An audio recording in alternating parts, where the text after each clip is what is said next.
10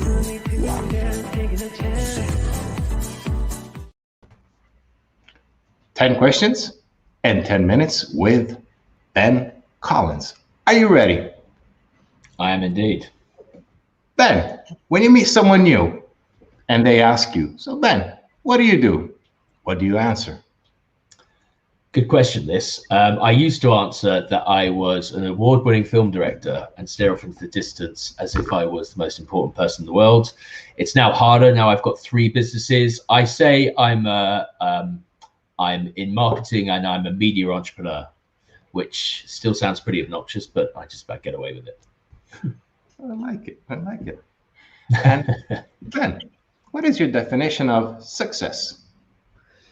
My definition of success, I think it's a very personal thing, the definition of success. My definition of success, I suppose, is multi-staged. I think initially it was to be able to put food on the table and live and breathe and by doing what I want and being my own boss. Now my idea of success is, I suppose, really it's infinite. You know, my idea is to try everything in the world, taste every food, to go to every country, and be able to have the freedom to be able to do it all in the way that I want to do it, I suppose. I think that's probably the most broad understanding of my version of success. Fantastic. Freedom? Mm-hmm. Yeah. So yeah, the freedom to be able to do whatever you want on your own terms. Fantastic. Ben, you help a lot of companies to express their uniqueness through videos, VR. But from your experience, how important is an idea for the success of a business, of an entrepreneur? I don't think it's as important as everybody thinks. I think the idea is obviously can be integral to a business, to any sort of business. But I think a lot of people, and especially when people are looking to start their own businesses or do their own thing, they get obsessed with the idea of an idea and thinking that the idea basically drives and sort of motivates the entire business and the success of it. It's nonsense, really. You know, I find people who never have an idea and will never start a business with an idea. But one of the most successful people I know, he never had an idea. He just had business savvy. And he found somebody who had an idea, they combined together, and they created an incredibly successful business. So really, when you're thinking about the idea, you don't have to have an idea to have a business. Even my first business was film production. I didn't have the idea to do film production. That's been around for quite a long time. Really, the success with that was being able to have an idea that's been around for years, but do it in a better way, do it in a cheaper way, make it more easily distributable, you know, do it different territories. There are many different ways. So, you know, overall, yeah, the idea I think is given a bit too much importance. If you were to give a percentage of how important is an idea for a successful business, what would it be? I would probably give it 42%. That's specific, man. Yeah, that's what my gut tells me. Fantastic. And what advice would you give to someone who has a strong desire to launch their business, but they haven't started yet? What would you recommend them?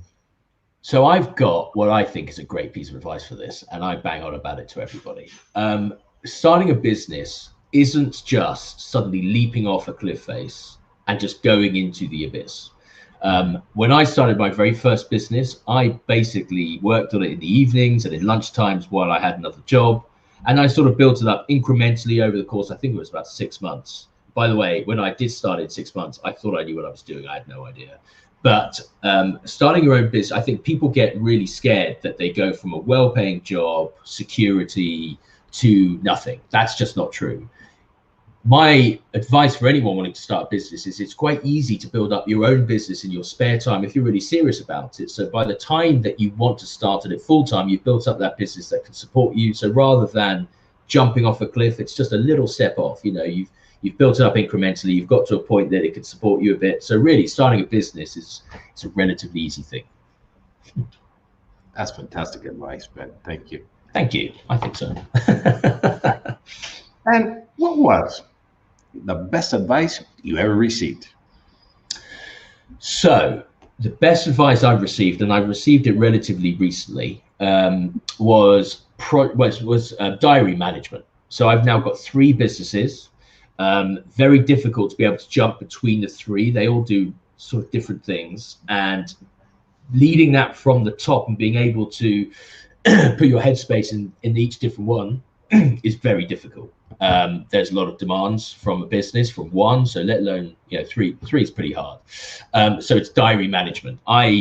Every start of every week, I go through my diary. I put off meetings with myself. I put on meetings with my teams, and I basically map out my week to the hour. Sometimes the hour just might be a rest hour, and I review that every morning. And that allows me to basically stay in the 3 different headspaces I need and sort of manage my diary. Now, there's a little bit of shift in between that. You know, I can sort of mix it up day to day. But that diary management has really allowed me to sort of keep on focusing on the important things rather than reactive work such as emails and all that nonsense. That was diary management. I like that. If you remember, and if there was one, Ben, what was the biggest mistake you ever made in business? No mistakes. No, that's a lie. What was the biggest mistake I made? Yeah. I think so. The biggest mistake I've probably made was, you hear the phrase sort of fail and fail fast. Mm-hmm. Now, I think that is a sort of an interesting phrase. That's sort of what I agree with. And I think the biggest mistake I might have made was maybe clinging on to a concept, clinging on to an idea, a way of doing things a little bit too long.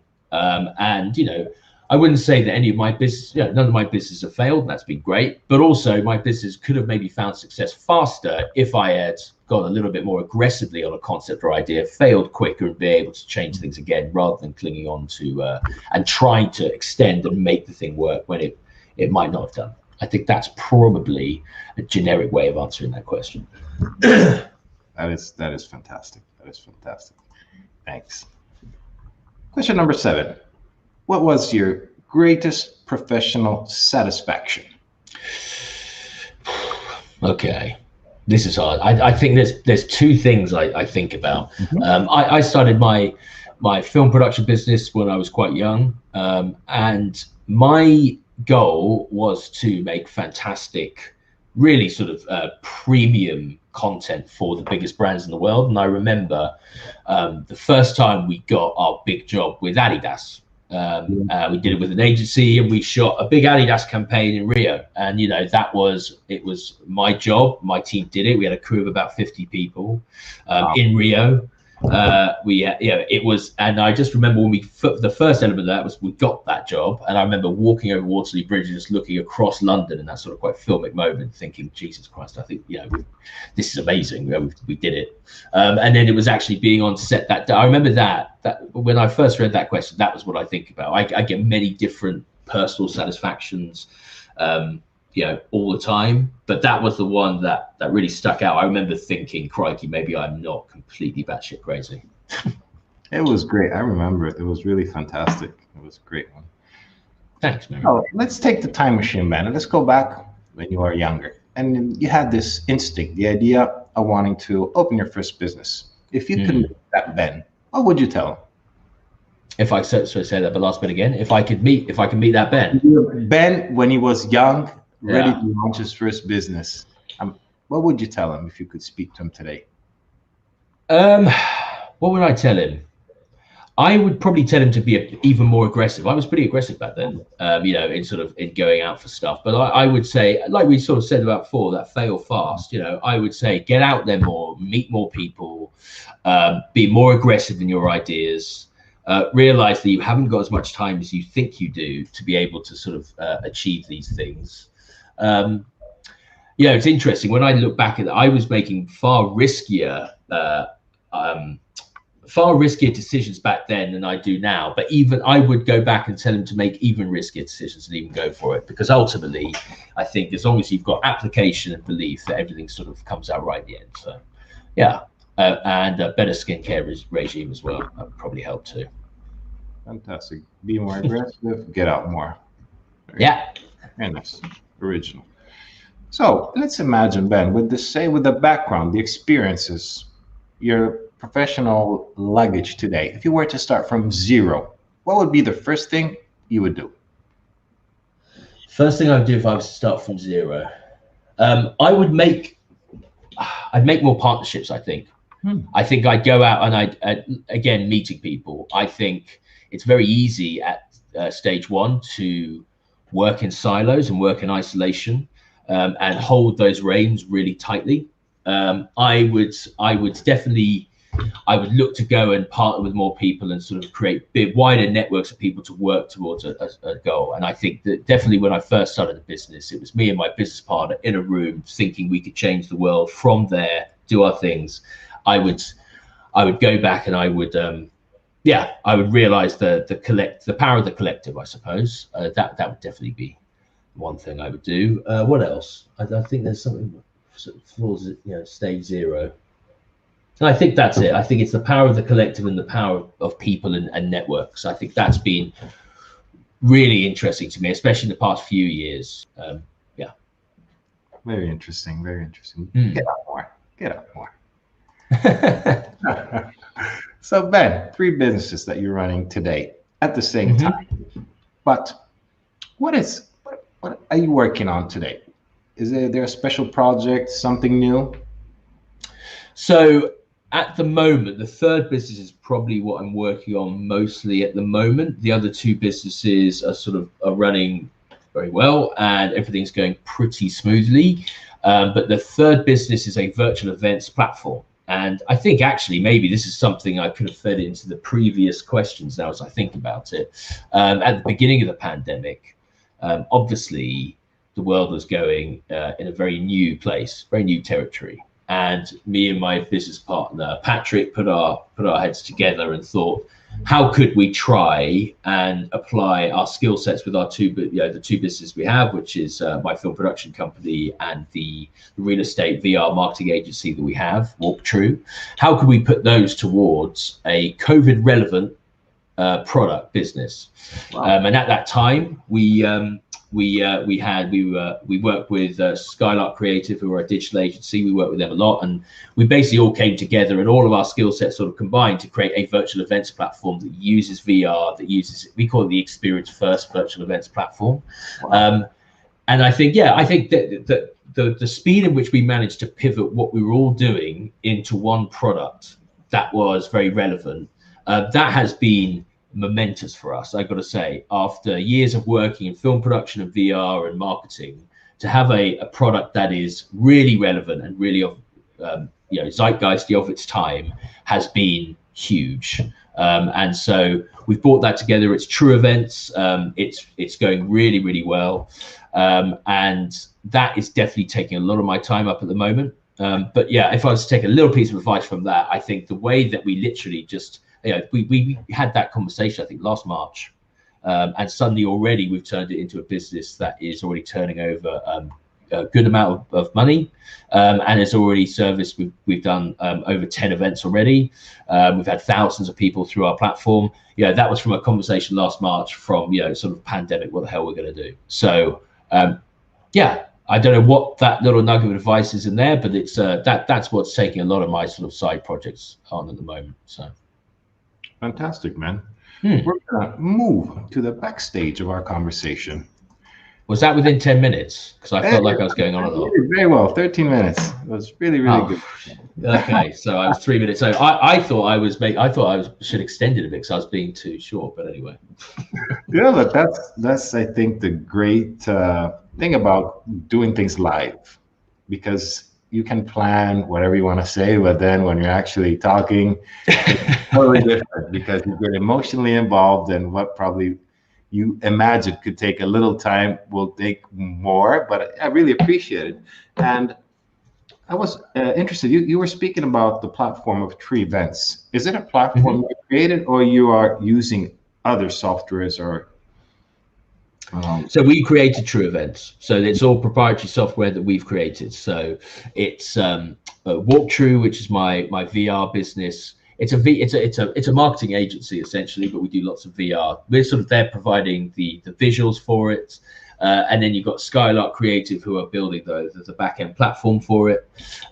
We've sort of combined that all together. DHP, my film production agency, provides the video content or other content to go within the platform. So yeah, we built that all ourselves. We, as I said, we had the conversations of that started sort of March, April last year.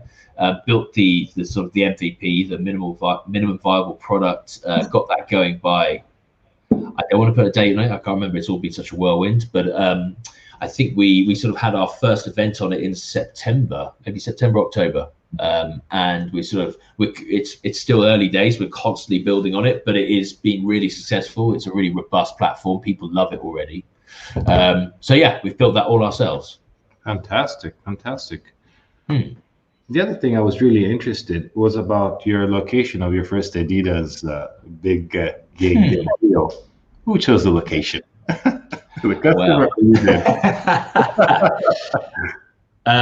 There's two. Like, if the agency that we did it through is We Are Social. They chose the location, but I made sure that we had to do a recce trip out there before we shot to make sure we got the right location in Rio. So.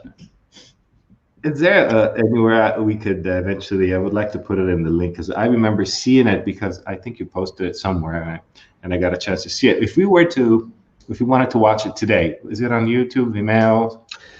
It's on YouTube. I mean, it was a while back. You know, it was our first big, first. Yeah, I mean, yeah, show my age. It was a long time ago. But yeah, I think it's on YouTube. Sorry?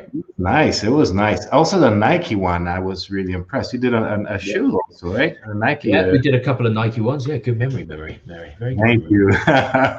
I follow people I respect, and we've done something together a long time ago. And when I find highly professionals, and what we told earlier, the fact that your goal was to create premium content. I got to tell you, I had the feeling all the way through working with you and your crew. And I think that you make it very clear that you're all about quality, which is not really easy to get through, but you did a fantastic job. And I've followed you through the years, and I've seen that the coherency of being, really wanting to give something, not only a product, but doing the best you can. I honestly have seen this through your whole career, and I can see it now with tree events, right? It's like a cherry on a cake, because first with the video company, the VR, and now with tree events, it seems like you have the recipe for a great product, man. Because at the end, make me blush, Mary. You're gonna make me blush. It's true. And that's one reason why I wanted to, to interview someone who is doing a lot. And as I told you earlier, I think the location, London, despite whatever's going to happen in the future, it has still great vibes. It's a great place to be, to work. And how, in percentage wise, how much work you do for like outside of the UK and in the UK? You also work for firms outside of the UK? Yeah. So we do work for firms outside the UK. We're working a lot in America at the moment. So we've got, we're working for Interpublic on the True Event side, IPG Media brand. So we're doing a lot of work stateside at the moment, especially with the events. I think there's obviously a large events culture over there that's been slightly set back by the pandemic. We're doing a lot of work there. Also Walk True, our the property marketing business, obviously in the Middle East, we do some work out there for a lot of property visualizations, property marketing, etc. on that side too. So yeah, we where else? To be fair, it's sort of most of our work is in the UK, but I think at the moment we're doing a lot of work stateside. That's probably where a lot of our work is coming in. Hopefully, when the pandemic's over, we'll be able to travel a little bit more and work in some more exotic places than Grey London. Yeah, Rio was good, man. I'm sure it was fun. That was wild. That was really wild. I would say that's probably, actually, I was going to say that's the best place I've worked, but that's not true. We did a video project for small luxury hotels of the world, which took me to New York, the Maldives, and somewhere else. Oh, Italy. Took me to Tuscany. Yeah. No, I went New York, Tuscany to the Maldives in 2 weeks for that shoot. So that was probably the best shoot we've done. Yeah, I could use more of those. If anyone's out there who wants some great video content and wants to send me to those places, I'm more than happy to.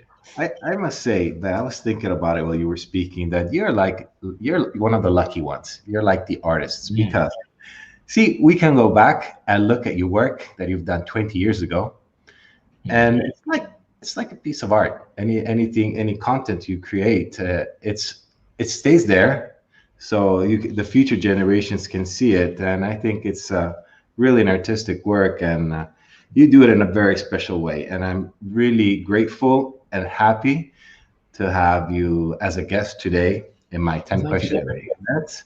I will link in the bio of all the contents, your websites and everything. And since you know I have the new project in Dubai, believe me, the first one who I'll call will be you, so we can close the circle and maybe open another one. So absolutely. Question. I have one more. Ben. Okay. How can you manage at the same time 3 companies and your personal life? Is it only the diary? It can't be just a diary, right? You know what? I think it's managing it changes every day. I think what happened in the pandemic was, and I was saying this to you before we went live on air, I was working out why I was working so much harder. Obviously, I started a new business in the pandemic, but when you're at your desk all day, you send more emails, you do more things, and that just invites more responses. So actually, you're just giving yourself more work to do. So I'm sort of working every single day on how to best manage these 3 different businesses. And like I said, diary management is vital to allowing that to happen. And I know this is, if I said this to myself a year ago, I just wouldn't have taken it, because this is such an obvious and sort of it's a classic answer that anybody would give. But actually, I'm finding the way of managing the 3 businesses is to give myself time off those 3 businesses. So I've always been very aggressive at, work harder. I don't have a work-life balance. I think, my businesses are my sort of life. It's, that's what it is, right? I love working on them. And I don't, I enjoy having the sort of the time off when I have it, but also working is sort of my downtime as well. But I would say that actually what the pandemic's allowed me to realize is that I am working the most efficiently with the 3 businesses when within that diary, that schedule I'm giving myself, I schedule out time to chill out, because burnout is a real thing. And I think that, even if I have to do it in the most formulaic way of putting that time aside for myself, it allows me to go back to the other 3 and, enjoy it and be creative in it. So I think, although that's just a classic answer, I found it very much to be true. Yes, I think it's the right answer, Ben. And I really would like to thank you for your time, for sharing your experiences.